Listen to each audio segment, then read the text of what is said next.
ناظرین کرام، دنیا کے تمام مذاہب میں ایک بات مشترک ہے، وہ ہے انسانیت کی خدمت۔ ناظرین کرام، دادو سے ہمیں ایک خاتون نے میسج کیا ہے کہ حکیم صاحب، میرے چہرے کے اوپر چھایاں ہیں اور قرض بھی ہے اور میں مہنگا علاج نہیں کروا سکتی، اور کروایا تھا تو اس سے کوئی خاص فائدہ نہیں ہوا۔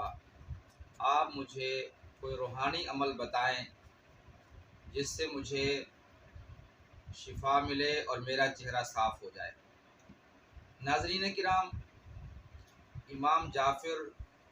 رحمۃ اللہ تعالی علیہ کا ایک قول ہے،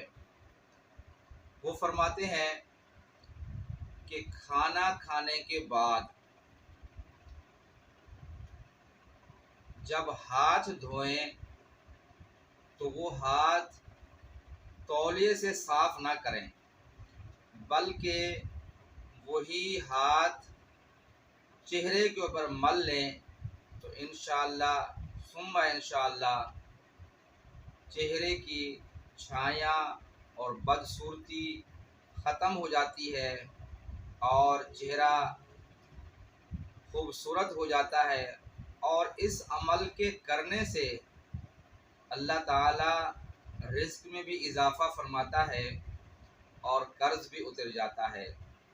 ناظرین کرام، مجھے کچھ خبر نہیں تھی تیرا درد کیا ہے یا رب، تیرے عاشقوں سے سیکھا تیرے سنگ در پہ مرنا۔